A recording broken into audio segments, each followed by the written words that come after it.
안녕하세요. 저는 1학년 3반 윤유입니다. 저는 앙부일구의 발명 동기 및 시대적 상황을 조사하였고 추가로 앙부일구에 대한 개념을 조사하였습니다.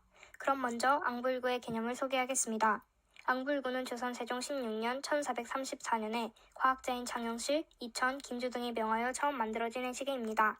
앙부일구는 서울 해정교와 종묘 남쪽 거리에 최초로 설치되었습니다.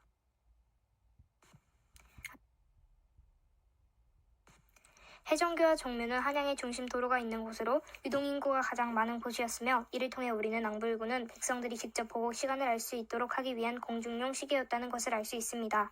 세종은 앙부일구를 궁궐에만 설치하지 않고 백성들이 모두 볼 수 있게 했다는 것을 보아 백성들에게 시간의 중요성을 알게 해준 애민 정신이 담긴 과학기기임을 알 수 있습니다. 그러나 안타깝게도 이곳에 설치되었던 앙부일구는 임진왜란 때 유실되었다고 합니다. 그 다음으로는 발명하게 된 동기와 시대적 상황에 관한 내용입니다. 우선 앙불구를 발명하게 된 동기는 모두 시간을 알므로써 보다 효율적인 생활을 하기 위해서였습니다. 첫째는 혼란이 없는 나라를 통치하기 위해서였고 두 번째는 농사를 더 효율적으로 짓기 위해서였으며 마지막으로는 국방을 위해서였습니다. 다음은 앙불구를 제작한 시대적 상황에 관한 내용입니다. 앙불구를 처음 제작할 당시 왕권이 안정되어 있었고 이로 인해 문화를 더욱 널리 펼칠 수 있었습니다.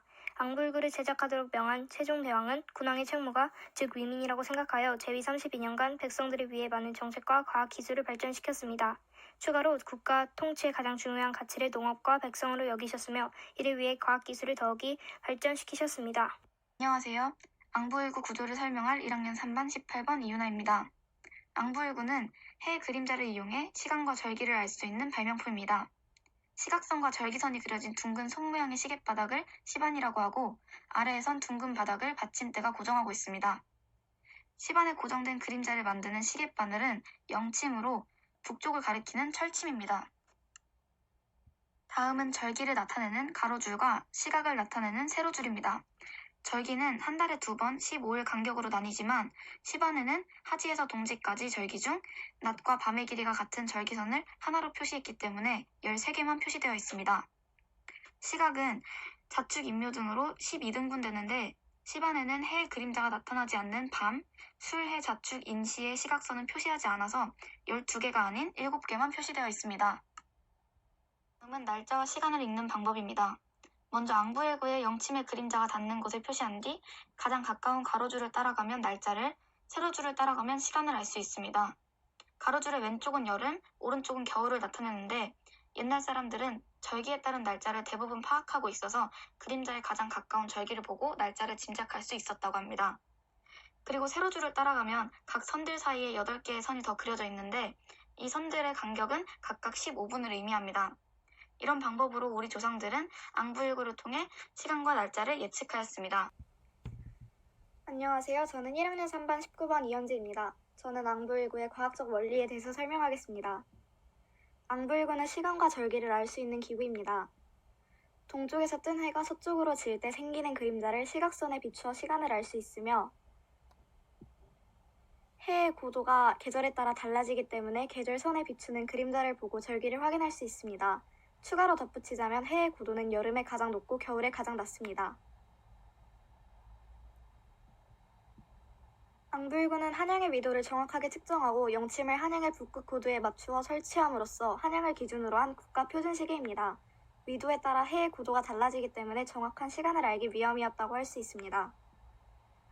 또한 일정한 주기를 가지고 회전하는 태양의 운행을 완벽하게 재현하여 정확한 시간과 계절을 알 수 있게 하는 기구입니다. 이외에는 해 그림자를 선명하게 받아들이도록 뾰족하게 만든 영침을 가지고 있다는 특징이 있습니다. 마지막으로 앙부일구가 조선 사회에 미친 영향과 실제 사용된 사례에 대해 설명하겠습니다. 조선 전기에 공중용 시계로 사용됐던 앙부일구는 새로운 역법과 서양식 숫자를 적용하는 등 많은 변화를 거쳤습니다. 다양한 형태로 제작된 앙부일구는 궁궐과 관공서, 사대부 가옥에 이르기까지 널리 보급되었습니다. 그리고 1800년대에는 휴대용으로 제작되기도 했는데요. 서울 위도를 기준으로 한 휴대용 앙부일구는 직경 2.8cm의 작은 크기로 제작자의 이름과 제작 연대가 새겨져서 학문적 가치가 높을 뿐만 아니라 조선의 우수한 과학기술을 보여주는 귀중한 자료입니다. 또한 앙부일구의 외형을 보면 세종이 백성을 위하는 마음을 알 수 있습니다. 먼저 글을 모르는 백성을 위해 시각마다 쥐, 소, 호랑이 등 12지신 동물 그림을 그려넣었습니다. 세종실록을 보면 이러한 백성을 위해 만든 의도를 잘 나타내고 있습니다. 그리고 앙부일구는 백성들의 농경 생활에도 도움이 되었습니다. 조선 초기까지는 중국의 역법이 사용되었는데요.